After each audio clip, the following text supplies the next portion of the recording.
It sounded like a giant monster was going to rush out of the Castellan estate since the loud noises resembled footsteps. Every time the footstep-like noise sounded, the ground shrieked in pain. Then, cracking noises resonated in the area, and visible cracks appeared on the stone walls around the Castellan estate. Fei waved his hand, and the 600 white-armored warriors of Chambord received his command and backed out of the battlefield in unison. They were the main characters in this bloody battle, yet they didn't make any noises.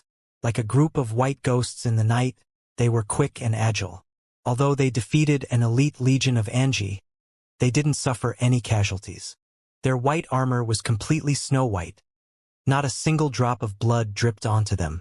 When the warrior energy flames engulfed them, it was impossible for spilled blood even to get close to them. This victory of a few versus many seemed legendary in others' eyes, but it was only a warm-up for the warriors of Chambord. They didn't even use their full strength. Further away, Elanians stared at the white-armored soldiers of Chambord, and they were dumbfounded. While Anna and Edward were envious, they smiled bitterly and thought, if our Alania Empire had such an elite troop, it wouldn't have been conquered by Anji so easily. There were still 3,000 to 4,000 Anjin soldiers left, but they completely lost the courage to battle, and they couldn't put up any defense. The military officers were all killed by Tora's arrows. The ordinary soldiers weren't afraid of ferocious battle, but they realized that they couldn't even harm their enemy's hair even though they risked their lives fearlessly. After discovering that, their courage melted like a snowflake on a hot summer day, disappearing instantly. The blood gathered and formed a small river, flowing on the ground. Corpses that were cut in half lay all around the Castellan estate, and the Anjin soldiers who were fleeing dropped their weapons out of fear. Without question, these thousands of soldiers lost their bravery. Even if they could escape from this place alive, they would never dare to walk onto a battlefield again. Boom! The firm stone walls around the Castellan estate were finally broken by the strong shaking, and 6 giant beasts appeared out of the thick dust. They had violent and destructive auras around them. As soon as they appeared, all the people in the area gasped. They were a type of monsters that no one had ever seen before. Like lizards that were skinned, red liquid flowed on their red flesh, looking like thick blood. In fact, this liquid was even wriggling a little, and it was a terrifying sight. Each of these monsters was about 4 meters tall and 6 meters long, and streaks of red mist engulfed them, making their heads seem vague and indistinguishable. Red light beams shot out of their eye sockets, and their sharp, white fangs looked more horrifying under the illumination of the red light, making them resemble demons that just escaped from hell. Puff! The monsters snorted, and streaks of nose-piercing, blackish-red mist shot out of their nostrils and dispersed into the area. A few Anjin soldiers who were fleeing got engulfed by this blackish-red mist by accident, and they shrieked in pain. Fizz! A series of noises could be heard, and it sounded like acid was corroding and eating away flesh. Everyone gasped and was stunned by what they saw. These poor Anjin soldiers' skin was completely corroded and melted, revealing the bloody muscles and blood vessels underneath. Their eyeballs dropped out of their eye sockets, and their facial muscles started to wither at a terrifying speed. This process lasted less than 5 seconds, and these soldiers stopped screaming. These few Anjin soldiers were turned into zombies? They were turned into zombies that brought limitless destruction to Elanians. Is this the source of the evil power of hell that turns creatures into zombies? Fei thought to himself while light flashed in his eyes. What he was seeing validated some of his guesses.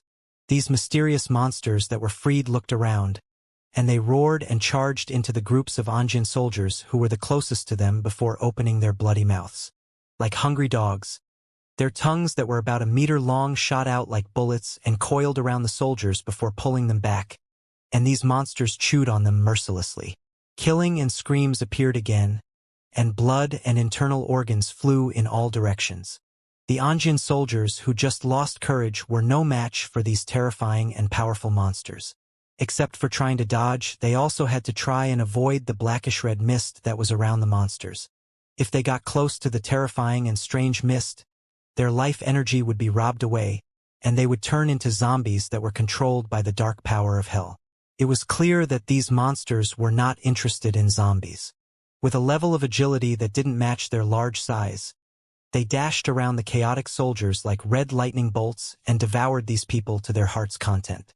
While they roared in pleasure, they turned all the living beings around them into food. This terrifying yet tragic scene made others feel like it was the end of the world, and a series of gasps sounded. Elanians who were watching from afar quickly backed off, and the ones who were more afraid already turned around and fled. Charles Adam and his peers tried their best to command the soldiers in the Alanian resistance force to maintain order. Anna and Edward's expressions changed, and they put up their arms, trying to protect survivors like Leo while slowly backing off. Everyone was able to sense the horrifying power of these 6 unnamed bloody monsters. Since none of the Elanians could battle these monsters, they had to place their hopes on that black-haired man in the white robe.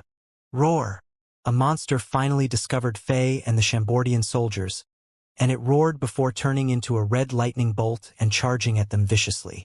With the boiling blackish-red mist around it, it dashed toward Faye like a collapsing mountain while blood dripped down its brush-like tongue.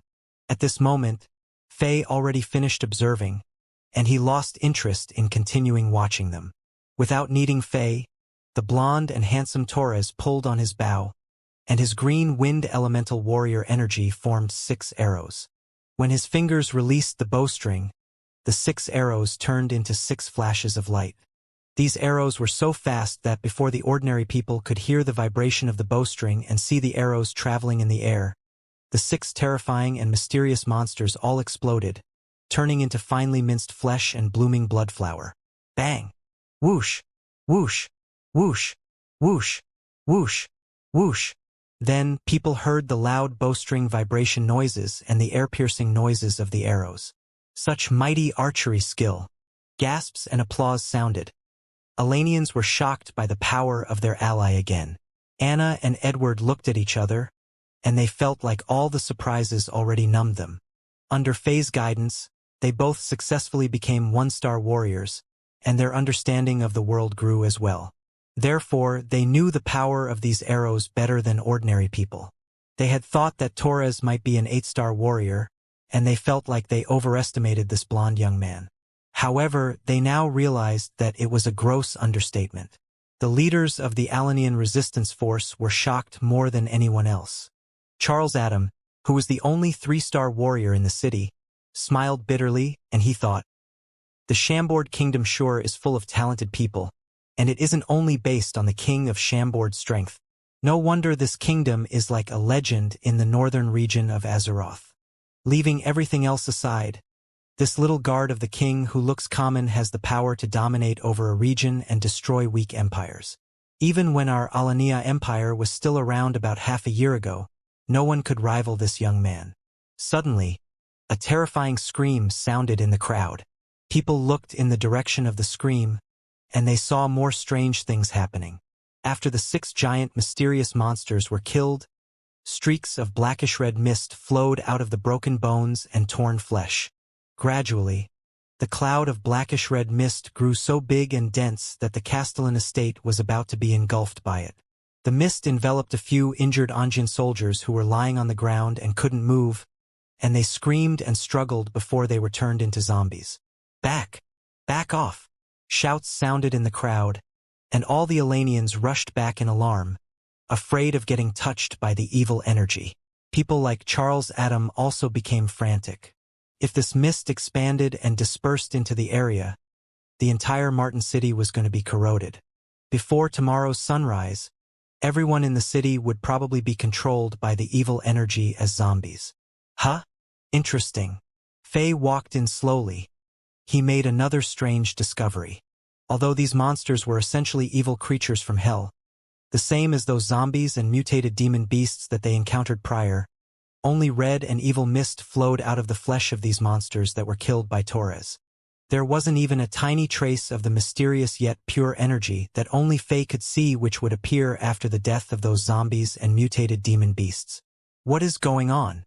Could it be that the mysterious energy which I can absorb doesn't exist in all the hell creatures? What is the difference between them? Since this question related to his future growth in strength, It was critical for Faye to figure it out. Therefore, the king stopped moving and closely observed the minced flesh on the ground that looked like meat paste. "Be careful!" At this moment, sexy warrior Anna shouted and tried to warn Faye. It turned out that Faye was already at the outer edge of the giant cloud of blackish-red mist, and a few streaks of blackish-red mist that had a foul smell moved toward Faye's body like the hands of murderous ghosts. It seemed like the mist had a life of its own and chose living creatures in the area to destroy. Faye wasn't afraid in the face of this blackish-red mist which others feared. Instead, he slowly reached out his hand, and a streak of golden flames appeared on his hand before turning into a golden light sphere and capturing a streak of such mist. After observing it for a while, Faye put away the golden sphere and allowed that streak of blackish-red mist to rush into his hand like an evil worm. Faye wanted to figure out how the evil energy inside the blackish-red mist could turn people into zombies. As soon as that streak of mist entered his body, the king sensed a chilly sensation. This evil energy was highly corrosive. On top of eating away flesh, it could also stain warrior energy, allowing it to break people's skin and enter their energy channels and blood vessels to suck away the vital life energy. Both warrior energy and magic energy were the same in front of this evil power, and ordinary people and low-level warriors and mages would have the same fate when being corroded by it. At a visible speed, half of Faye's hand withered like a deflating balloon, and even his skin turned greenish-gray. He felt an unbearable itchiness on his fingertips, and his fingernails were slowly growing out under a mystic energy. In the end, even the skin on the back of his hand cracked like the bark of an old tree and was going to fall off. This scene made Elanians who were watching from afar worry for Faye. They didn't know why Faye wanted to put himself in danger. It was known that undead energy was terrifying, and only the holy power of the Holy Church could counter it. However, the evil energy appeared with this undead creature catastrophe was even more frightening. The holy power of the Holy Church couldn't purify it. Many priests were corroded by the evil power and turned into zombies. At this moment, the portable teleportation arrays that the soldiers of Chambord set up earlier flashed, and a few people walked out of it. In the front, there was an old man with white hair and a white beard who was holding a thick wooden cane and a priestess who was wearing a purple robe and had her eyes closed. More than 10 young people who were about 14 years old followed the two, and they were wearing light armor and looked energetic and high-spirited. "What is going on? Did you find anything?" Akira walked to Faye and asked. These monsters seem a bit strange. This isn't like the pure hell energy from Diablo World. Instead, it seems like it is put together temporarily by combining different energies, and the technique is advanced." Faye responded while activating the holy power of his paladin character. A golden light ring traveled along his arm, and all the things that were happening disappeared, returning his hands into its former smooth and healthy condition. The blackish-red mist that was terrifying in others' eyes was nothing to Faye. In Diablo World, Faye had encountered dark hell energy that was hundreds if not thousands of times more potent than this, and the holy power of the paladin could destroy all evil. "Let's go in and take a look. I seem to have found some ancient things," Cain said after closing his eyes and sensing for a bit. Then, with his cane in hand, he walked toward the stone walls that were broken by these mysterious monsters with a serious expression on his face, with the university students behind him. The blackish-red mist moved aside and made way for Cain, as if it feared this old man who looked like he was going to break his bones at any second. Faye nodded and followed with Akira. Radiant golden light shone on the king, instantly enveloping everything in the area. Like a snowflake in a pot of boiling water, all the blackish-red mist disappeared. The golden light carried a holy sensation, giving people warmth and comfort. The Elanians who had injuries on them felt that a streak of warm energy entered their bodies, quickly healing them and washing away their fatigue. The dirty blood that was left on the ground by the monsters and the zombies that were turned from Anjian soldiers instantly turned into green smoke and disappeared when encountering the golden light. Torres and the soldiers of Chambord in white stayed outside the Castellan's estate. After talking with Charles Adam, they coordinated with the Alanian resistance force and started to wipe out the Anjian soldiers who were still not surrendering. Compared to fighting head-on, chasing after defeated soldiers was even easier. The Castellan's estate was completely restructured, and it was more like a stable military base now. Zombies that were wearing maid outfits wandered in the large front courtyard, and there were a few corpses that had their bones and internal organs exposed in the air, turning the Castellan's estate into a living hell. The few university students who were behind Kane were the talented apprentices who were picked by Kane and Akira. Even though they went through extensive training in this area, their faces still paled when they saw this, and they forced themselves not to puke. Those 6 mysterious monsters probably killed these people. As the group went in deeper, they saw many more destroyed houses and corpses. When they reached the backyard of the Castellan's estate, they discovered an underground tunnel in a firm palace that led to an unknown destination. Damn! Underground tunnel again? Could it be that all the evil creatures of hell are like mice? They love staying in underground tunnels and basements. Seeing the entrance of the tunnel, Faye felt like laughing. In Diablo world, the demons, monster, and bosses of hell loved living in underground levels. Now, it seemed like these mysterious dark creatures on the Azeroth continent also loved living underground. Let's go inside and look. To prevent accidents from happening, Faye walked in the very front, and the 2 mad scientists and their apprentices walked behind. After about 40 minutes, the group walked back out of the underground tunnel, and they all looked serious. Their trip wasn't useless, but they also didn't get that much information. This underground tunnel wasn't that big, and it was divided into 2 levels. The first level was winding and curly, and it was about 1,000 meters long, enough for many people to hide in there. The second level was a big underground hall, which was about 600 square meters, and it seemed like it was newly dug since the walls were still moist and fresh. If those scenes on the ground made the Castellan estate appear like a living hell, then this underground hall was the real hell. Faye discovered several thousands of broken corpses of Elanians. Some of them were dissected alive while being tied onto wooden poles. Some of them had intact upper bodies yet only had white bones in their lower bodies. Some of them looked intact yet their internal organs were removed. Some of them were half demonized while others had their limbs taken off and combined with animals and mutated demon beasts. The underground hall at the second level underground had a blood pool, and the blood inside was boiling, cooking many broken corpses. No one knew what it was for. It was chilly and terrifying. Such a blood pool could only be created after killing 3,000 to 4,000 people. Beside the blood pool was a destroyed magic laboratory. It was quite large, and it was used to test and run trials on dark magic. The only thing was that a massive explosion occurred here, and no clue was left behind. Except for that, there was also a summoning altar behind the blood pool that had exploded. It was similar to the ones that Faye discovered in the border forest, but it was more delicate. Unfortunately, it was too damaged by the explosion. Even though Kane and Akira observed and studied it several times, they couldn't get any new information from it. It was evident that terrifying and inhumane crimes occurred here. Those bull-like, mysterious monsters were the products of this demonic cave. It was clear that a terrifying monster creation project happened here, and these thousands of corpses might be the source material in the creation of the 6 monsters. Faye guessed that this might be the reason why he couldn't detect any pure energy from the corpses of those monsters. It could be that those monsters were artificially created. Of course, this was only a hypothesis, and it needed further validation. Now, it was confirmed that a force was behind the undead creature catastrophe that happened in the border forest, and the rough edge of the conspiracy gradually showed. Although Faye wasn't exactly sure who was behind all this and what goal this person had, he knew that it was connected to the Angie Empire. Otherwise, the elite soldiers of Angie wouldn't be guarding the Castellan estate. The Angian soldiers in Martin City were quickly defeated.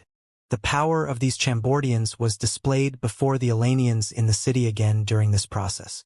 While they were trying to hunt down the enemies, these Elanians could only follow behind the Chambordian soldiers to receive spoils of war and arrest the captives. Seeing that any single warrior of Chambord in white armor could easily defeat a team of more than 100 soldiers of Angie, it was stunning for Elanians at first, but they soon became numb to it. Almost every single Alanian in the city went through the process. When Faye and others walked out of the Castellan estate, the situation in Martin City was controlled by the soldiers of Chambord and members of the Alanian resistance force. The Elanians who regained their freedom cheered and celebrated in a frenzy. Those little over 1,000 Anjin soldiers who surrendered weren't able to escape the fate of death. The Alanian civilians who were filled with anger and hatred beat and tore these enemies into pieces. While Angians had control over Martin City, they didn't treat Alanians as humans. They easily killed hundreds or thousands of Alanians for fun daily, and they robbed them and raped their women without caring. Therefore, they planted their own seed of destruction and terrible ending. That night, Faye and others stayed in Martin City. The order of the city was soon restored with the help of the Alanian resistance force. After experiencing the Empire destruction crisis, the Alanians showed an unprecedented level of unity. Soon, they voted on an interim government for the city and sent a representative to meet with Faye. They knew that the appearance of Chambordans was the only reason that Martin City was liberated, so they showed Faye an exceptional level of respect. Also, they still needed to rely on the king of Chambord. Without the protection of Chambordans, the reinforcements from Angie could arrive before tomorrow morning and turn Martin City into a flatland. Faye wished that he could put all his time into killing monsters and leveling up in Diablo World, so he didn't have free time to deal with all these errands. After opening the teleportation array, the administrative officials of Chambord who came along with the expeditionary troop appeared in the city and dealt with all these issues. After passing Hell Mode with his barbarian character and paladin character, Faye was working hard on getting his assassin character to level up as fast as he could. After one night's hard work, Faye elevated his assassin character to Nightmare Mode level 94, which was a small achievement. When Faye exited Diablo World, he spent another hour on training his spirit energy, and he was covered in sweat. In the later stages of training spirit energy, it became extremely tough. Every time Faye did it, he felt like he was being cut by thousands if not tens of thousands of knives. Even though his willpower was already iron-like after battling so many demons and monsters in Diablo World, he still found practicing spirit energy excruciating and laborious. However, as long as he could increase his strength, Faye was willing to make a lot of sacrifices. As this continent got more and more chaotic, the sense of danger that was on Faye's mind became heavier. Since he lost both of his parents at a young age on Earth, Faye lacked a sense of security. After coming to this world, he found people whom he loved and cared for, so he had to work harder to protect his wives, loved ones, and friends. Emperor Yassine's advancement into the legendary demigod realm stimulated Faye, making him want to become stronger than ever. After training, the horizon on the east had already turned a little white. Faye turned into a bolt of lightning and dashed out of Martin City. Then, he used cleansing as the mighty paladin and purified the area between the border forest and Martin City, which were about 60 kilometers apart. Faye's paladin character absorbed some energy, but it wasn't as abundant as the energy that he got after purifying the border forest. The paladin character's strength only increased slightly. This cleansing operation clearly stunned the Alanians inside Martin City. Feeling that the evil power finally left the area, even an idiot knew what was going on. Then, under the passionate exultations of the little over 100 people in the team of Alanian survivors led by warrior Anna and mercenary Edward, the image of Faye who achieved something unbelievable in one night became huge in the eyes of Alanians. He was none other than their Lord and Savior. As Faye slowly flew above Martin City under the bright, golden sunlight, someone kneeled and worshipped, triggering a chain effect. In the next moment, all Alanians inside Martin City worshipped Faye as if they were worshipping a god. Although this man is only passing by, he is stunning and brilliant. He is like the emperor of humans who becomes the center of attention wherever he goes. Charles Adam single-kneeled and said subconsciously while staring at Faye who disappeared into the campsite of Chambord. He didn't know that this comment of his was going to spread around the region quickly. Soon, Human Emperor of the North replaced Sky-Covering Fist, becoming Faye's new title. Over the cheers of the Alanians in Martin City, Faye returned to the temporary campsite of Chambord. The expeditionary troop of Chambord followed Faye's policy of not taking anything from the nice people and didn't even demand a needle and a string from any Alanians. During yesterday's battle and cleanup, the soldiers of Chambord didn't do anything bad to Alanians and didn't accept the expensive gifts from the righteous rich people and nobles in the city. The strict military discipline of the expeditionary troop of Chambord earned the respect of close to 70,000 Alanians in the city. The Alanian resistance force that was afraid that Chambordians might become the new invader after defeating the Angians even gradually had high trust in this powerful ally. Right now, after one night of busyness, people like Charles Adam were still trying to complete the new institution and power structure of Martin City. At the same time, they were recruiting soldiers on a mass scale. Almost all the young men within the age group were recruited into the Alanian resistance force. They received a lot of military training and were preparing for the upcoming war. In just one night, the rapid liberation of Martin City allowed Alanians to see the hope of re-establishing the Alania Empire. If they did things correctly and got the continued support from Chambord, it was no longer a vague and unattainable dream.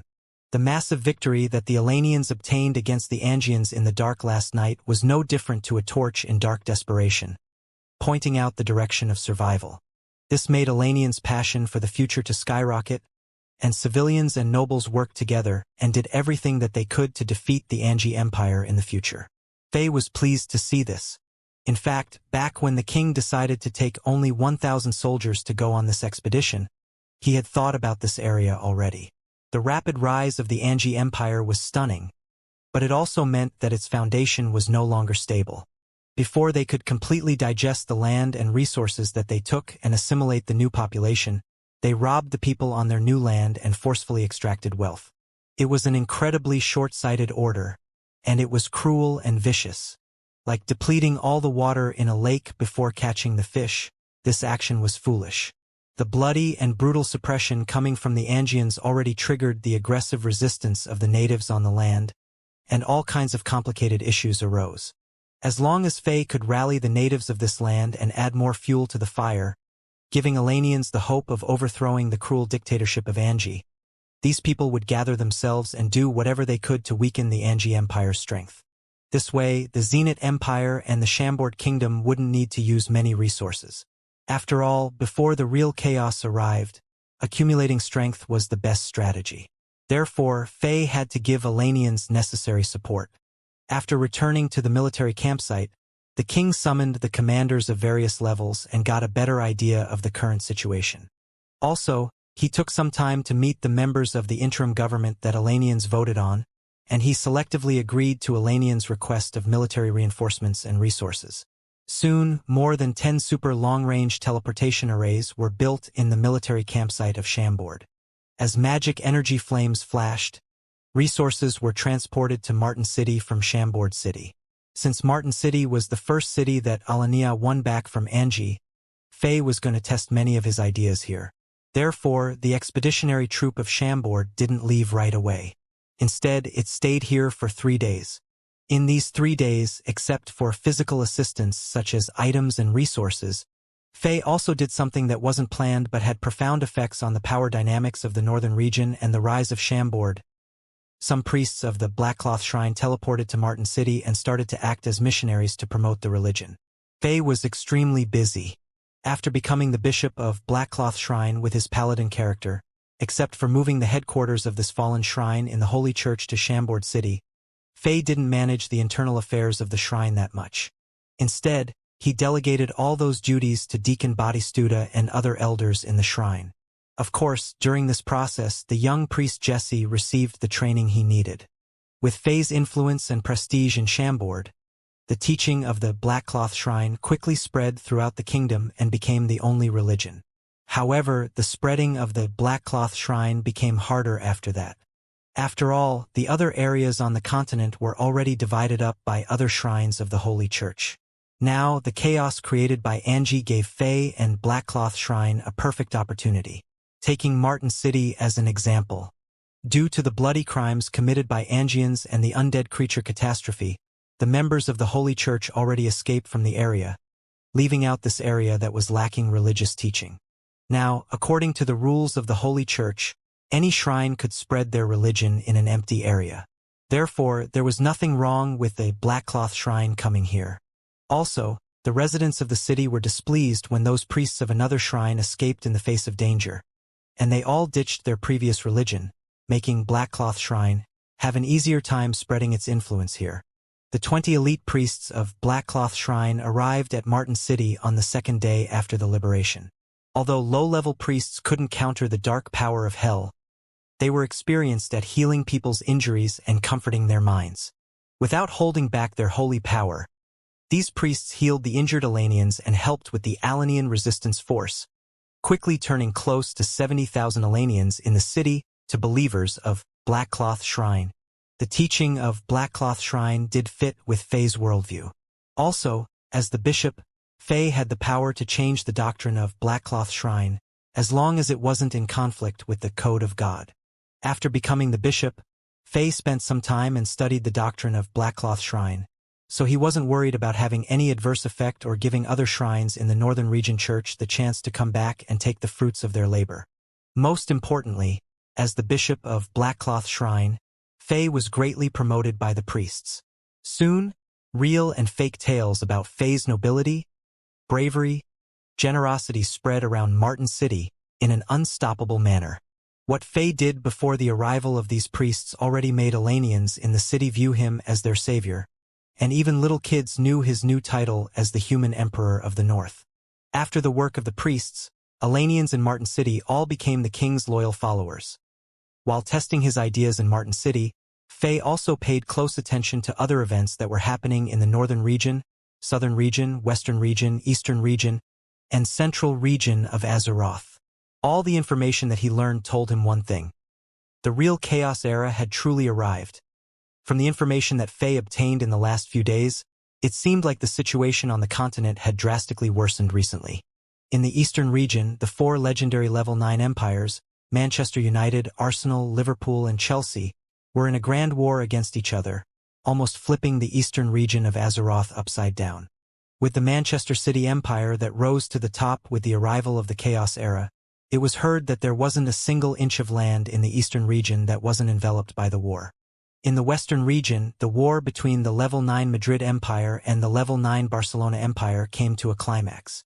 Under the leadership of the unrivaled genius Leo Messi, the Barcelona Empire defeated the Madrid Empire in the beginning, forcing the latter to pay a hefty price and hire the famous general José Mourinho, who was said to be the #1 military commander on the continent. Then, they were able to hold up against the attack of the Barcelona Empire. The war in the Southern Region surprised Faye a little. The dominating empire in the Southern Region was defeated repeatedly by the Ormond Empire, which was only a Level 7 empire on the rise. The Ormond Empire also had 2 genius masters, Gotza and Reyes, and it was in its prime state right now. Chaos was also overtaking the Central Region. The Holy Church could no longer suppress the Inter Milan Empire and the AC Milan Empire. These 2 empires together with the Juventus Empire that was trying to redeem itself in this chaos went to war, and talented geniuses appeared in all these empires. This was an era where talented geniuses would appear, a period with many stars. This was the best era for some people, but it was also the worst time for others. During this time, all the intelligence networks on the continent worked overtime and were all overloaded. All kinds of intelligence reports flew around, and the famous geniuses who appeared in the 5 regions were well known in the upper circle. All the forces memorized their names and their backgrounds. There were people like Red Demon Warrior Rooney, Lance King Van Persie, Assassination God Hernandez, Winddancer Hazard, Sniper King Suarez, Little Giant Cazorla, King Warrior Ronaldo, Super Genius Messi, Genius Prince Gotza, Wind-Chasing Sword Reyes, Fantasy King Cruz, Little Pharaoh Sharawi, and Unique Jovetic. They became the brightest stars in this chaos era, replacing the masters of older generations and becoming the main characters in their own legendary stories. Of course, King Alexander of Chambord was the most famous young warrior in the relatively weak northern region, and he was placed among those super geniuses, getting known by all the intelligence networks and many empires and becoming one of the few young people who were closely monitored by the powerful forces and figures at the top of the pyramid. These super geniuses of the young generation all had unparalleled influence, and they were known as young lords. Many people believed that these young lords were the key figures in changing the power dynamics on Azeroth in the foreseeable future. Naturally, with more attention, all kinds of comments and comparisons got spread around. It was heard that even Continental Marshal Saint Mardona commented on these young lords. However, not many people knew the detailed discussion, so many people got curious and pandered. They wanted to know which young lord that the most powerful human on the continent favored. However, in the lists made by other influential figures and superforces, people such as Messi of Barcelona, Ronaldo of Madrid, Gotza and Reyes of Ormond, and Cherui of AC Milan all ranked above Faye for obvious reasons. Clearly, compared to the young lords who had great control in the super empires, Faye was only the king of a level 1 affiliated kingdom of a level 1 empire. Even though his individual strength might be outstanding, his background and influence were way too inferior. In fact, he was more like a hillbilly compared to other young lords who were nobles and aristocrats. On the Azeroth continent, influence and background in most cases were representations of one's strength. When the letter office delivered this news to Faye, the king laughed and ignored them. However, the king memorized the names of all these young lords. Sooner or later, he was going to meet them, and there would probably be battles between them. Overall, the chaos on the continent made Faye sense even more danger and urgency.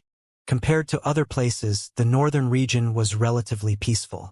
However, a sense of terrifying strangeness hid behind the calm surface. The violent rise of Angie and the appearance of dark power of hell made the perceived peacefulness even more chilly.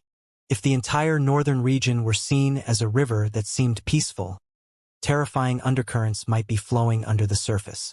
Once the undercurrents collided and exploded, all the boats on the river would be flipped over. Except for the information about humans, Faye paid close attention and wanted to know more about the emergence of the Sea Tribe, but there wasn't that much news.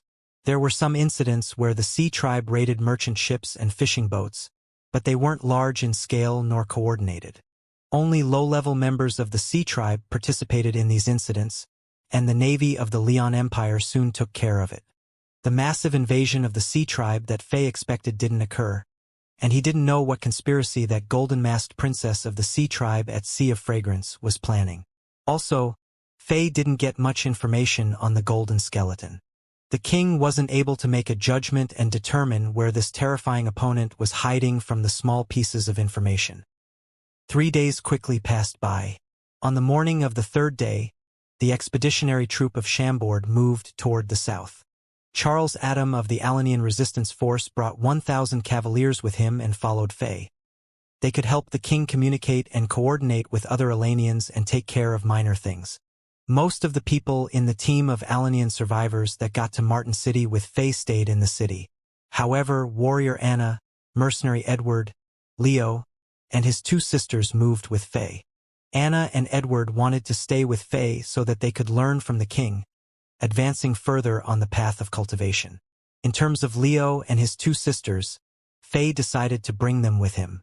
Faye liked Leo, who was kind, brave, and considerate. Since the king loved talented and good people, he wanted to build this young man up. In the last 3 days, Faye also pushed his assassin character to Hell Mode level 20, and his plan of killing monsters and leveling up was continuing. With this speed, he needed about 1 year to make all his characters pass Hell Mode in Diablo World. The expeditionary troop of Chambord had a smooth journey. In the beginning, the Alanian resistance force that traveled with Faye were all cavaliers, and Chambord had 2 Xianxia, so their speed was fast. However, 1 day later, they saved quite a few Alanian survivors on the way. With more survivors and refugees joining them, their speed slowed down again. The thing that the Alanian resistance force was glad about was that they didn't need to battle zombies and mutated demon beasts. Even the warriors of Chambord rarely moved. King of Chambord took care of it himself most of the time, since titles such as Savior, Human Emperor of the North, and Bishop of the Holy Shrine were already placed on him. Faye didn't need to stay low-key anymore. Therefore, he used Paladin skill, cleansing openly. Wherever the golden flames went through, the evil energy was completely wiped out, and light returned to the land. Like a sun that was moving extremely close to the surface of the ground, Faye emitted light and heat, easily shattering evil and turning it into nothing. In ordinary people's eyes, this was no different from a miracle. So Faye's fame spread around the region at an incredible speed. Later on, many survivors rushed through many blockages and obstacles daily, going through all kinds of hardships and trying their best to be protected by the human emperor of the north. As a result, like sunlight, Fei's name and his title as Human Emperor of the North were passed around the ancient land that used to belong to the Alania Empire. In the following month, the expeditionary troop of Chambord moved south smoothly like pressing a hot knife through butter. With Fei and Chambord's help, the 6 critical military cities that used to belong to the Alania Empire were liberated, and the zombies and mutated demon beasts in the region were also wiped out. It seemed like everything was returning to normal. In terms of the military, the 4 main battle legions that Angie stationed inside the former Alania Empire were obliterated, losing more than 60,000 elite soldiers and a lot of resources. Also, the Alanian resistance force that was a joke in the eyes of Angie quickly transformed, becoming the official Alanian army that could battle with Angie head-on. With all Alanians rallied up, the Alanian army had almost 200,000 soldiers, not counting all the militias and other small forces. In a short time, Alania's strength skyrocketed. This process was like rolling a snowball. Almost every single Alanian had deep hatred toward Angians. As soon as they could pick up a weapon, their first choice was to join the army and get their revenge on Angians. Time slowly passed by. In less than 2 months, more than 70% of the land that used to belong to the Alania Empire was recovered, and the re-establishment of the Alania Empire was within Alania's sight.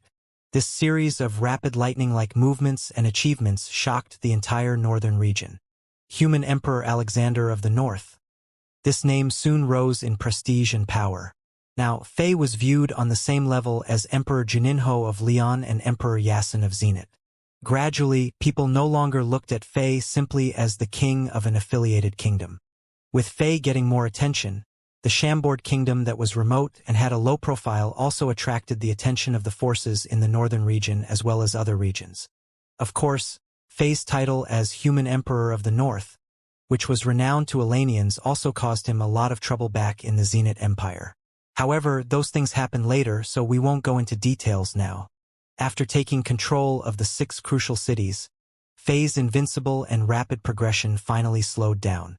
The expeditionary troop of Chambord temporarily stationed at the 6th city, which was the former capital city of Alania, Dixie City. The land that Alanians took back had to be digested for a while. Also, even though the Black Cloth Shrine grew a lot recently, it was one of the fallen shrines of the Holy Church, and it couldn't swallow this giant piece of cake so quickly. The good thing was that the churches in these giant cities were still usable, so Fei didn't have to use a lot of resources to build churches in these cities. Warrior Anna and mercenary Edward, who had been following Fei, successfully became 2-star warriors, getting more powerful by the day. On the other hand, Leo was meticulously looked after by Fei.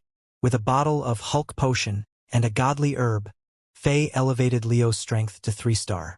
Also, half a month ago, Fei took this young man in as an in-name disciple, bring the latter ultimate glory and pride.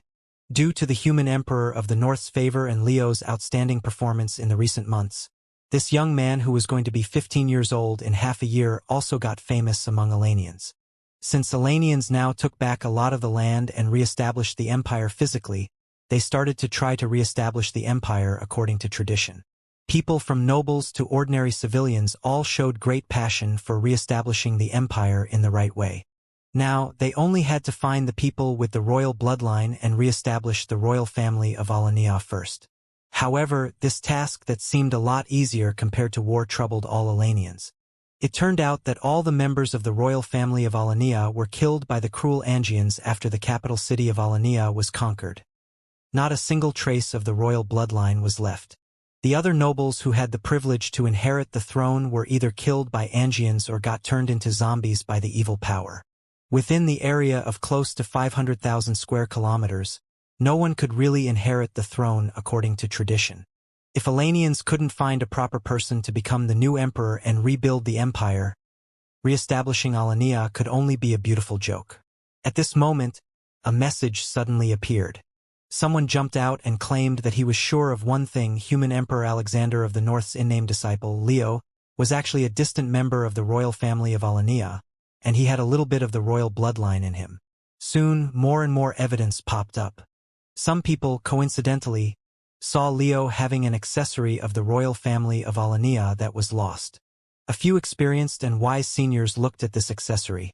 and they confirmed that it was the gift that one of the former emperors of Alania gave to one of his sons whose mom wasn't of high status, but this prince later disappeared. To some degree, this accessory proved that Leo might be a descendant of this missing prince. Therefore, Leo seemed to be the only person who was qualified to inherit the throne of Alania. Although there were many undercurrents which were forces that wanted to get in power, and they presented all kinds of doubts, the huge influence that human Emperor Alexander of the North and the expeditionary troop of Chambord accumulated over the last few months had a dominating effect. Also, the Black Cloth Shrine, which was the new religion in the area, had been promoting the idea and swaying the public. As Fei's in-name disciple, Leo was embraced by Fei's power and had a competitive advantage. In the end, most of the Alanian civilians believed in the rumor, and Chambord helped out a lot. Leo became the new emperor of Alania who was going to lead the empire and bring it back from the dead. He was now Emperor Leo. Leo had never expected this. Less than 4 months ago, he was still an ant-like figure who was struggling for survival. No one cared about his life, and even a zombie or a mutated demon beast could easily wipe out him and his 2 sisters from this world. When he was hungry, eating a piece of bread and drinking milk were luxurious wishes. However, 4 months later, he rose to the top of the power ladder of the Alania Empire. He was now Emperor Leo, and he had close to 1 million soldiers and controlled about 6 million square kilometers of fertile land. He was the emperor who was going to lead the Alania Empire and turn the situation around. Thinking back to everything, this young man felt like he was still dreaming. No. In fact, to this young man who just started to understand the cruel law of the jungle, this experience was more bizarre than a strange dream. He knew that he was where he was all due to the gift from his in-name master, human Emperor Alexander of the North. Also, he was clear that if he wanted to stay stable on the heated throne where he had many targets on his back, he knew who he could rely on.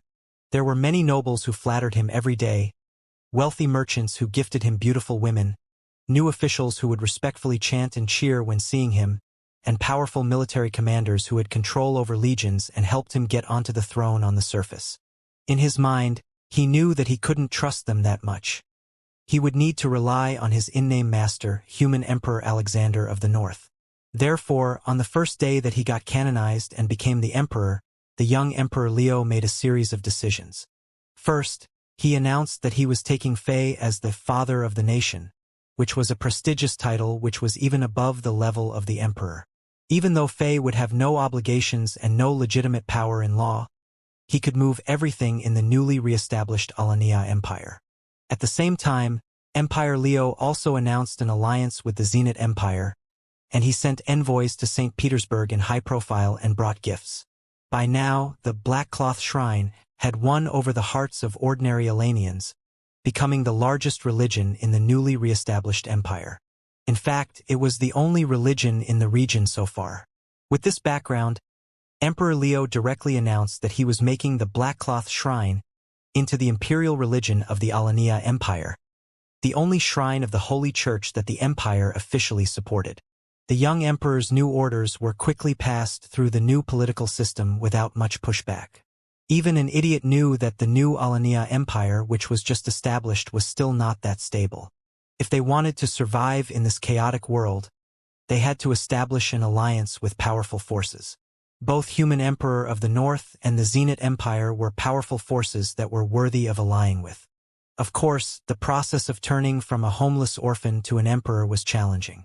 To Leo, all the complicated etiquette of the royal family and the complex managing of the empire quickly calmed him down from the thrill of becoming the emperor. In fact, he even felt a little powerless. Fortunately, Fei expected this to happen from the beginning. On the 3rd day after Emperor Leo's canonization, using the super long-distance portable magic teleportation array, Fei summoned the royal etiquette's experts who his father-in-law, Bast, had selected and trained in Chambord City. Together with some Alanian seniors who knew a lot about the Alania Empire's history, traditions, and customs, they created the unique Emperor Shortcut class, which was one of a kind in the history of the northern region of Azeroth, helping the young emperor to quickly transform from a homeless orphan to a majestic ruler of the land. At the same time, Fei didn't disappoint the people who were worshipping him and praising his generosity. As the father of the nation, Fei showed his kindness in a friendly fashion. The king dropped a lot of resources and helped the Alania Empire to build 8 comprehensive academies and 1 military academy. Also, Chambord offered all the teaching resources in the beginning for free, using Chambord's way to help Alanians train all kinds of exceptional talents such as warriors, military officers, blacksmiths, mages, combat engineers, poets, and diplomats. The power of Chambord Kingdom was well known in the northern region, and Chambord's unique talent cultivation method was renowned. To the Alania Empire that was just crushed and had to rebuild from the ground up, this was no different from offering water to a person who was dying from thirst. Civilians could enroll in the academies that Chambord built, and they could get a lot of scholarship. In fact, the outstanding students could even go study abroad at Chambord. All these great treatments that Alanians had never heard about made the academies that Chambord opened get insanely popular. It was heard that, on the first day of school, the students packed up the 8 comprehensive academies and the military academy named Alexander, and the walls almost collapsed. In terms of other administrative duties of the newly established empire, Fei also had to help his in-name disciple to manage a few things. As a result, the expeditionary troop of Chambord stopped in Dixie City for more than half a month and paused its marching steps. All kinds of people wandered in front of the gate of Chambord's campsite. They wanted to see the father of the nation. Even if they could only get a casual greeting or a polite smile, they would be able to be smug for a long time. During this time, the reliance that the young emperor of Alania showed toward Fei made many spectators realize that if they wanted to get a piece of the pie in the new Alania Empire where many things weren't divided yet, getting the appreciation from the father of the nation was more important than the favor of Emperor Leo. Unfortunately, Fei wasn't interested in these boring things. The king didn't show anything toward these spectators who only had their eyes on profit, and he declined all their meeting requests. These days, not many people could see Fei. Except for the young Emperor Leo and the cute and naive Princess Keely and Princess Dilly, only a few acquaintances could meet Fei. The leader of the Alanian resistance force, Charles Adam, was now the commander of the Alanian Royal Guard, Revenge Legion. He was only lower than Emperor Leo and above many. The sexy warrior Anna and the tough mercenary Edward were also in power. As people who were close to the young emperor, they had significant influence and many people tried to please them. On top of these people, most of the young men in that team of Alanian survivors who had interactions with Emperor Leo and were taught by the father of the nation became the foundation of the military forces. However, a few of these people were a little smart. It didn't matter how busy they were.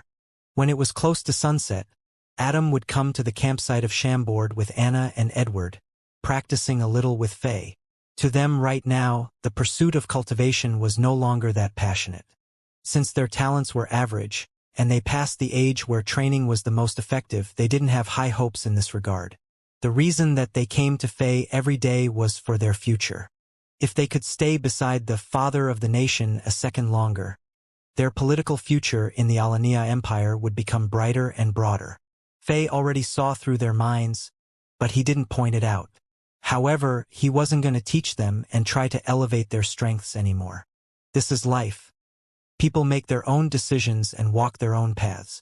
Since people like Adam and Anna chose to pursue the wealth in mortal life, Fei let them be. Since they spent some time together, and these people weren't bad, Fei was willing to help them and give them some blessings. It was between summer and autumn, but the weather was still hot. As the sun lowered into the horizon, Fei said farewells to Adam, Anna, and Edward, and he returned to his tent. Like always, he entered Diablo World and started to kill monsters and level up with every free second that he had. After 3 months, Fei's assassin character reached Hell Mode level 100 and passed Diablo World. Now, Fei was working on getting his Necromancer character up to speed. Fei had a feeling that the undead magic was going to be crucial in the next portion of the expedition, and it was going to shine. Right now, his Necromancer character was Hell Mode level 10. If other things wouldn't take too much of his time, his Necromancer character was going to pass Hell Mode in about 2 months.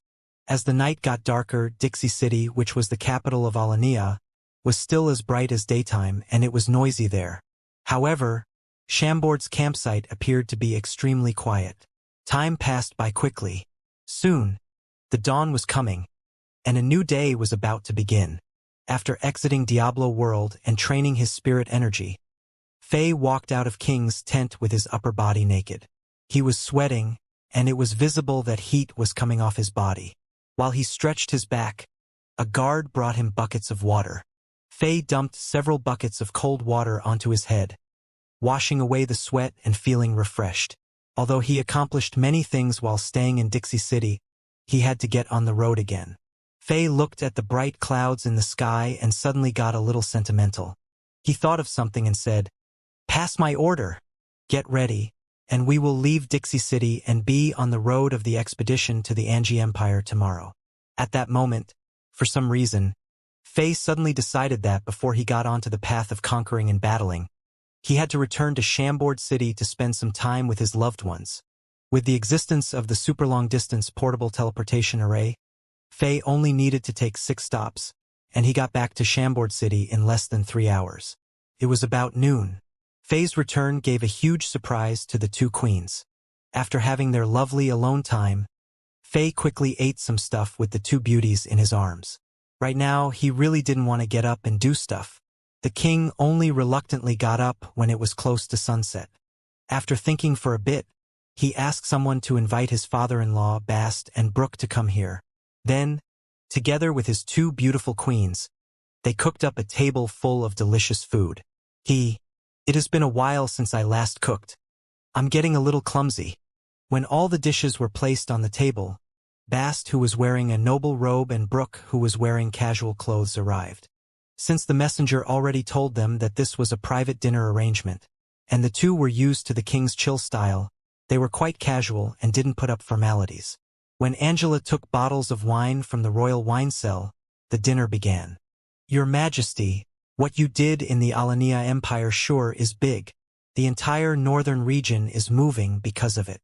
Soon, the conversation went back to the issues concerning the kingdom. Fei's father-in-law was someone who showed the grace and etiquette of a noble all the time.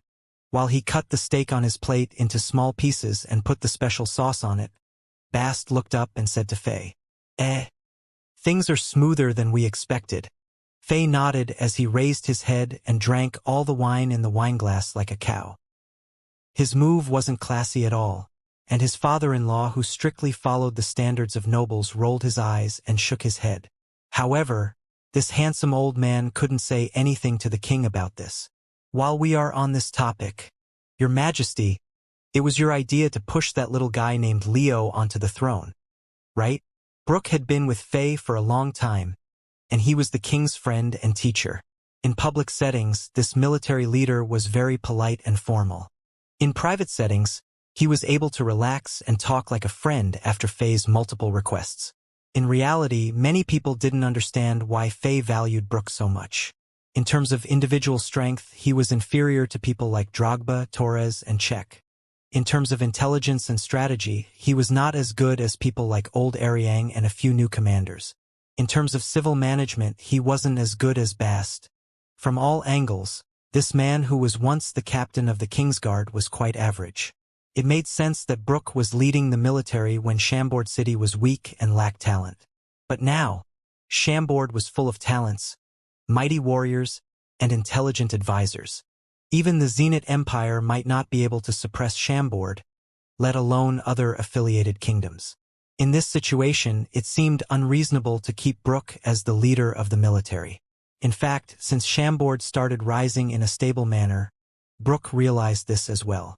He had asked Fei many times to replace him with someone more talented, but Fei seriously declined his request and raised Brooke's status in the military even more. Right now, on top of the military and Kingsguard, Brooke even had the power to command the Gold Saints on the 12 Golden Saint Mountains. This level of trust was unique in the kingdom, not inferior to Fei's trust in his father-in-law, Bast. However, others didn't know that on top of Brooke's loyalty, Fei also valued this man's righteousness, justice, kindness, and the never-changing character. Regardless of what status he had, he never slighted anyone because of it, and he never selfishly used his power. He viewed all the generals under him fairly, and he never promoted or demoted generals due to his whims of favor. Even when he talked to ordinary civilians and street vendors, he was friendly and kind. Once Faye was walking around the city in disguise, he saw Brooke, who was the military leader of Chambord, helping an older woman, who lost her 18-year-old son when the Ormond Empire attacked, to carry big bags of flour and rice while sweating in his rough robe. People like Brooke were like screws. When they were there, you wouldn't see them shine. However, nothing would work without them there. Ordinary people had no idea that Faye didn't just value this man who was born and raised in Chambord. The king respected and even admired this man. On top of treating Brooke as a loyal subject, the king also saw him as a trustworthy friend. In Chambord, only people like Bast, Lampard, and Drogba who were here since the beginning saw through the king's mind. These people could be counted as influential figures in the Zenith Empire, and they usually didn't show anything to others. However, they were all respectful towards Brooke. Only the people close to him could sense the charming charisma from this average-looking Chambordian. After hearing Brooke's question, Faye laughed out loud. Ha ha ha. A lot of people probably saw through it. After all, Elanians aren't dumb. There are wise people among them. Faye didn't need to hide anything in front of his people. While eating a piece of roasted meat that Angela fed him, Faye smiled shamelessly like a cunning fox and told them everything. I asked the letter office to do a detailed investigation of Leo's background. It is clear that he is the descendant of a little merchant, and his parents both died in the undead creature catastrophe. He is now an orphan, and he doesn't have relatives. Charcy made that so-called royal accessory. I got the blueprint in the ruins of the royal palace of Alania, and Charcy forging skill is on the grandmaster level. Others would have a hard time telling this accessory apart from the real one. Also, even if someone saw through it, what can they do? All the members of the royal family of Alania died. As long as the ordinary Elanians believe this story, those smart ones don't want to offend me, so they know what they should do. What damn human emperor of the north? He is just an ignorant hillbilly. How dare he name himself human emperor? Our master can kill him with one finger. The king of Chambord directed this drama and created this disaster to fool you poor Elanians. He is only a clown who is trying to get fame and power, and he is vicious and cunning. Compared to our master, he is like a worm next to a dragon. Without having our master to do anything, I can kill him with one exhale of air. Ha ha ha. He is the trash king of an affiliated kingdom. How dare he be ranked on the same list as a young lord? He doesn't know his place. Get the fuck out. If you get naked and crawl around Dixie City, our master might get into a good mood. If he chuckles, he might spare your life. Is the title Human Emperor something that everyone can take? You are a dirty lowlife. How dare you act all noble? Ha ha ha ha. He is still hiding. He is probably terrified and had fled. He is nothing but a coward. He doesn't qualify to battle our master. Ha ha. One day ago, less than an hour after Faye left Dixie City, more than a dozen masters from another region of Azeroth appeared. They were all powerful, and they arrogantly announced that they wanted to challenge King Alexander of Chambord. They barged into the campsite of Chambord, and the two sides engaged in a battle after their continuous provocation. These foreign masters were indeed powerful. Even the weakest one among them could battle with Gold St. Torres of Sagittarius without losing. The other people were all top-tier moon-class elites. If the super-powerful Hazelbank weren't inside the campsite of Chambord might have been obliterated by these people. However, the campsite of Chambord was still in big trouble. The mysterious master of these foreigners was mighty. Although he didn't show himself, he was able to lightly snort from somewhere that was unknown and severely injure the undead mage, making the latter puke up blood repeatedly. At the same time, an indescribable pressure engulfed the campsite of Chambord, pressing down on everyone in the campsite and immobilizing them.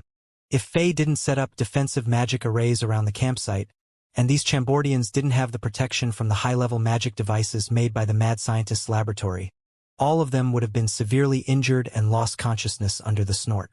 Huh? Where is the king of Chambord? That mysterious master's aura covered the entire campsite, and he soon discovered that Faye wasn't in. Perhaps he looked down on the people of Chambord such as Hazelbank and Torres. The mysterious and powerful master didn't do anything else for more than a full day.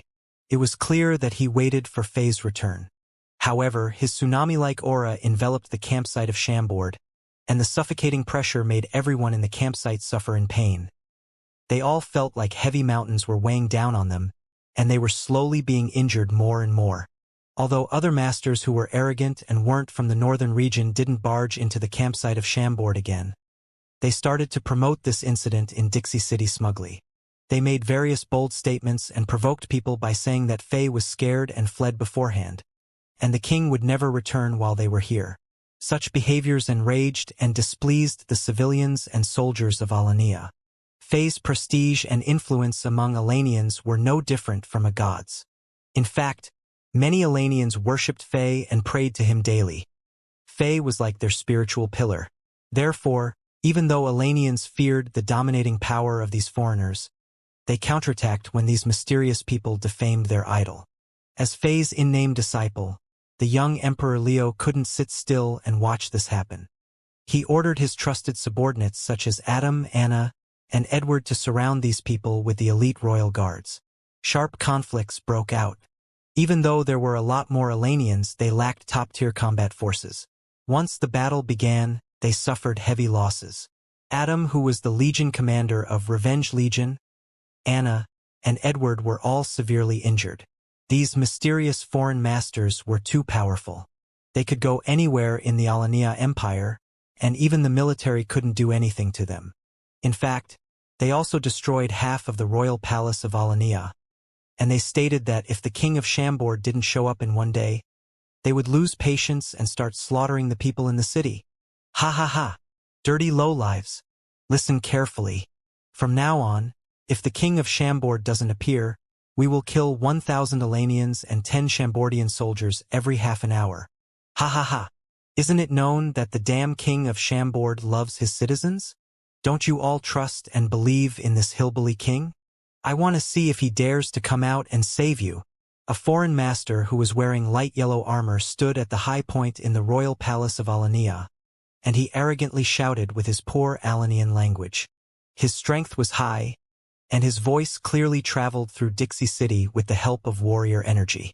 At this moment, a bright light suddenly flashed in the campsite of Chambord further away. In the next moment, the terrifying aura of that mysterious master completely disappeared. Instead, it was replaced by a holy and gentle aura that seemed like it was from a god. Clown! Die! An angry roar sounded from the campsite of Chambord, and a beam of holy light suddenly shot down from the sky without any warning. The lightning bolt struck the foreign master who was jumping around and laughing wickedly and arrogantly. Before this poor bastard could do anything, he got turned into a streak of white smoke and disappeared into the air. Fist of the Heavens. This was one of the most powerful judgment fists of the paladin. With a thought, Faye could summon the Fist of Judgment from heaven. This strike was the most powerful combat skill of the paladin, and it was also known as Angel's Murdering Strike. It was the combat skill of the paladin that had the most intense murderous spirit. It was rarely used, and it was heard that the gentle and kind paladin would only use this skill when dealing with demons that were extraordinarily evil and couldn't be forgiven. The appearance of this murderous judgment fist signified the return of Alexander, the human emperor of the north.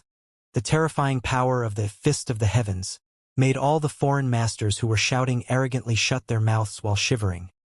They knew that they couldn't deal with this level of power. King of Chambord, you finally appeared. I have been waiting for you. Finally, the mysterious voice sounded again. A series of transparent ripples appeared 1,000 meters above the royal palace of Alania. Then, a tall and proud figure slowly showed himself.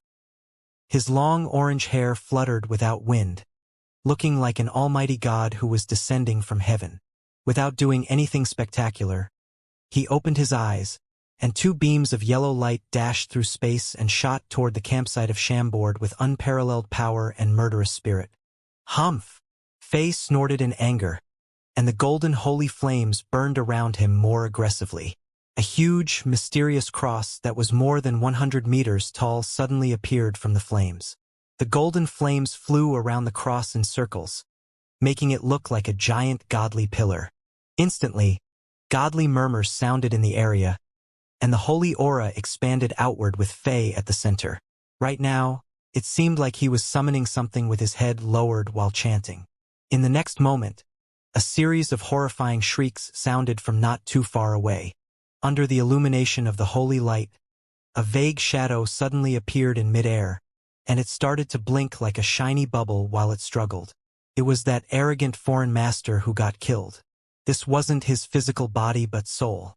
Under the illumination, his soul was revealed, and it got sucked into the huge cross.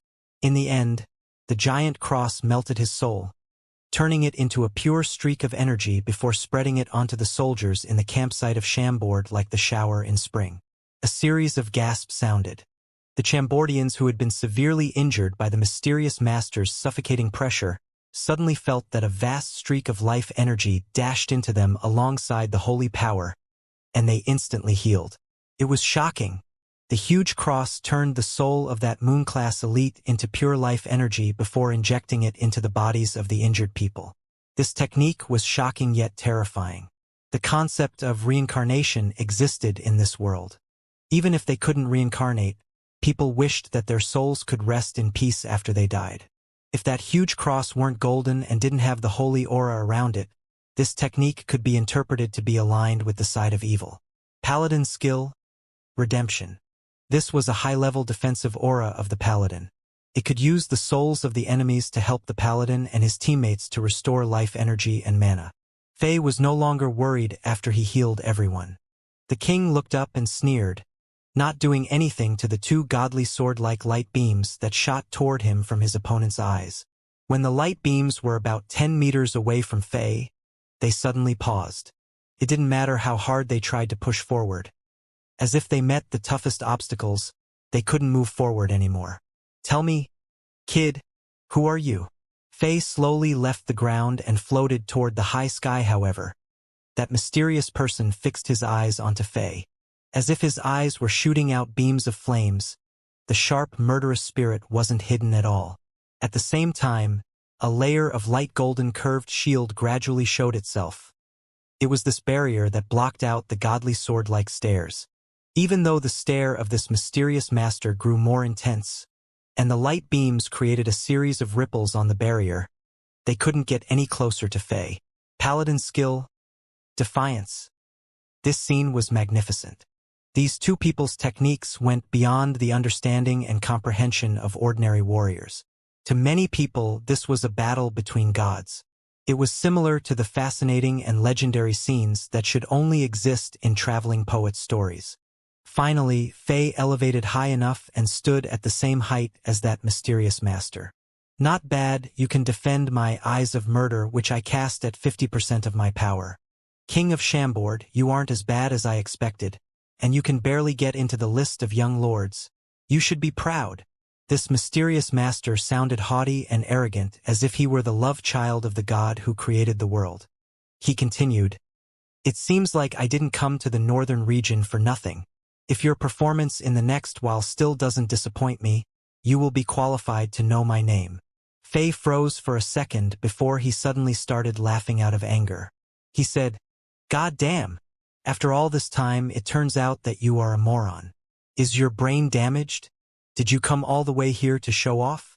I don't even care to know your dumb name. You are arrogant and foolish. Come here. I will wake you up."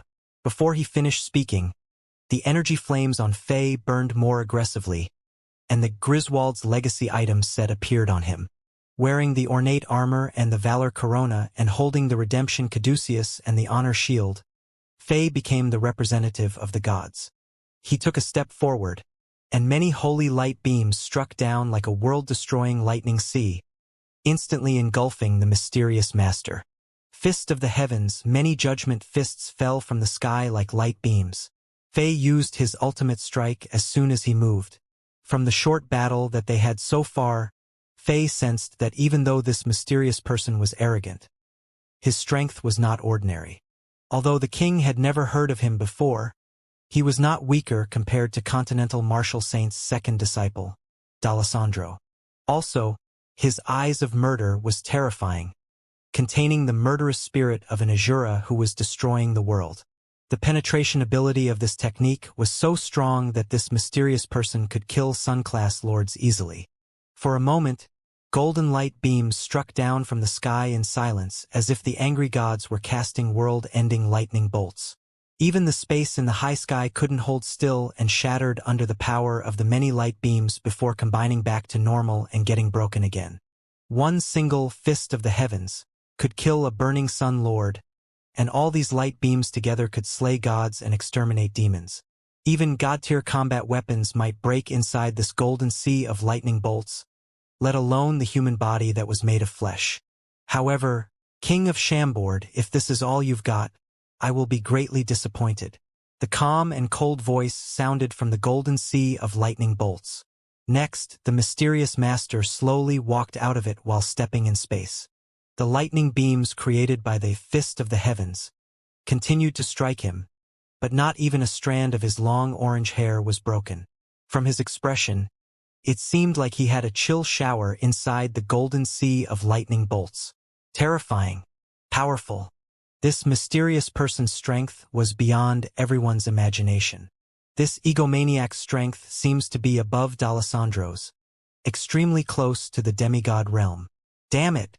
How come such a young and powerful figure appeared? From the looks of it, it seems like he is less than 30 years old.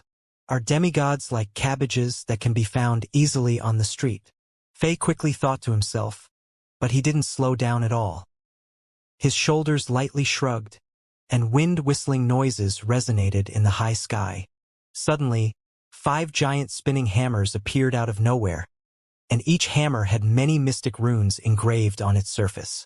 Like agile fish in water, these hammers traveled in mysterious trajectories and flashed, attacking the mysterious master from all angles. These hammers were alluring yet tricky to locate. Paladin skill, Blessed Hammer. Faye summoned powerful magic hammers that could travel through space and attack enemies by spinning. The previous Fist of the Heavens was a magic attack. Since the magic attack was useless, Faye chose to test out the physical attack.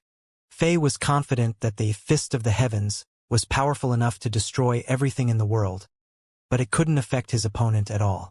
Therefore, he thought that his opponent might be immune to magic. Faye's hypothesis wasn't wrong. This time, the mysterious master's face changed color, and he dodged instead of letting the hammers hit him. This mysterious master only lightly tilted his body, like an electric signal that was disturbed a little. His body flashed as if he didn't really exist, and he easily dodged the strange attacks of the blessed hammers. Only the real masters could tell that those few blinks represented hundreds of movements that this man performed in a flash. It was the only way that he could have dodged the hammers that locked down nearly all the area around him. This man's movements were smooth and ethereal, going above the limit of speed that ordinary people's eyes could catch. However, it didn't matter how fast he was. Dodging had some impact on his tempo and combat rhythm. To young lords like Faye, such negligible impact was a huge opportunity. As soon as the mysterious master stopped flashing, Faye already appeared in front of him. The two of them looked like their faces were touching. More strangely, it seemed like the mysterious master tried to collide with Faye.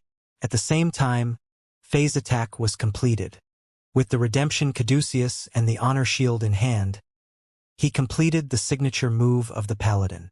The mysterious master wanted to dodge using the same technique, but he was shocked. Then he was hit and got knocked back. In the next moment, he couldn't stay ethereal and dashing anymore.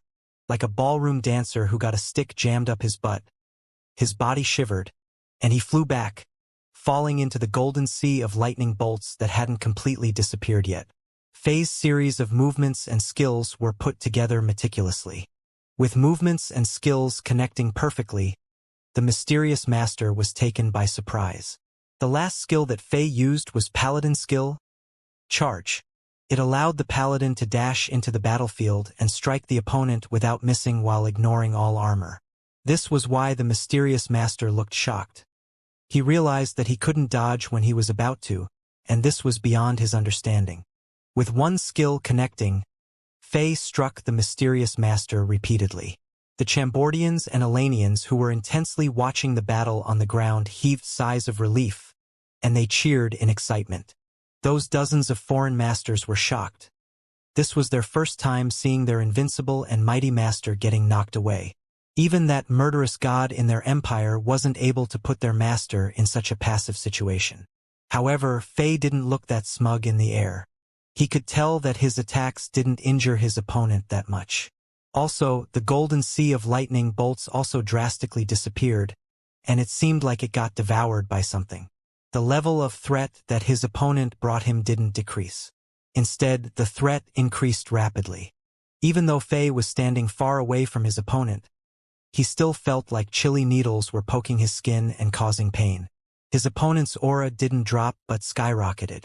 The real battle was about to occur. Fei didn't continue chasing. Instead, he concentrated and used many skills of the paladin, increasing his armor and all kinds of resistances. This was the king's first time battling a top-tier master as a paladin. Although he accumulated a lot of experience in Diablo world, he didn't dare to be overconfident and wanted to be safe.